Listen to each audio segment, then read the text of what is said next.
Hello， 大家好，我是陈阳晨。我业余随便做的这个免费游戏又更新了，快来一起看看本次都更新了什么内容吧。首先是游戏重大调整，之后实际游戏的地图会分为两种模式，一种是故事模式，是固定的地图；二是挑战模式，可以选择很多的地图来玩。其实我很早就在爱发电上说过，故事模式是生存方向的，玩家需要不断的收集物资，会有一段简单的剧情，让玩家玩的时候更有代入感。那挑战模式的流程会比较短，纯突，玩法就是清除、坚守、找物资、撤离等等。你们觉得这个调整怎么样呢？其实迷雾地图才是实际游戏的本体，我花了很多的精力和时间，地图也整得挺大的，还有配音和不同的玩法任务。但奈何之前它是第5章地图，很多玩家玩完第1、2章地图之后，就消灭所有丧尸，觉得很无聊，就不玩卸载了。所以单独把迷雾地图拿出来，也是为了让你们知道，实际游戏现在不再是一个没有剧情的游戏了。那接下来是新增部分，第一点，新增了轮盘菜单，在游戏中按住 Tab 键可以召唤出来，通过鼠标移动方向来选择，松开 Tab 键完成选择。当轮盘显示的时候，世界的时间会变慢，让选择的时间更加充裕。之所以更新这个功能，是因为部分玩家反馈，游戏中有些按键按下没反应，比如无人机、装备武器等等，所以我把大部分原本按键触发的功能都集成到了这个轮盘的菜单上，尽量减少按键的使用，不然这么多的按键，玩家很难记得住，有时候我自己也记不住。接下来我来逐个讲解轮盘菜单中的每个按钮的使用。首先是主武器的按钮，选择之后是装备，再次选择是收回。当丢弃或者未拥有的时候，则不会显示武器的图标，选择也没有任何作用。当拾取到新的武器，会同步显示新武器的图标。副武器的按钮也是一样的，但咱们的地图中现在还不能拾取和拥有副武器，后续的迷雾地图会开放。监射视角切换按钮可以更改瞄准时的监射方向。无人机按钮可以召唤出无人机进行侦查和投弹，再次按下 ESC 退出无人机。手电筒按钮选择之后是开启，再次选择是关闭。那背包按钮选择之后可以快速打开背包，再次按下 ESC 关闭背包。人称切换按钮选择之后可以在第1人称和第3人称之间切换，这样更改完有没有发现非常方便？我们再也不用去记那么多按键了，统一一个 Tab 键打开轮盘菜单即可。那后世地图中同样可以使用轮盘菜单，但只能用于主副武器的切换。那轮盘功能就说完了，接下来是新增第2点，新增了 MOD 角色战斗修女，真的挺感慨的，不知不觉竟然更新了这么多 MOD 角色。那战斗修女可以替换的部位有衣服、袜子、头发和鞋子，可以组合成套装，我们来一起展示一下。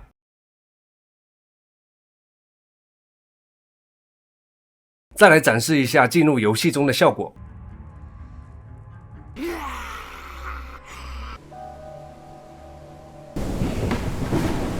那以上就是所有新增内容了，最后是调整内容。第一点，调整了无人机投弹的数量，增加到了各15枚。第二点，调整了玩家冲刺不会消耗体力，只有近战才会消耗体力。第三点，调整了丧尸死亡之后尸体不再会阻挡玩家，其实最早的设置就是这样子的，但可能后面想更新的真实一点，所以导致丧尸的尸体会挡住路。那以上就是本次更新的所有内容了，感谢大家一直的支持，也感谢大家一直的等待，我们下一期视频再见，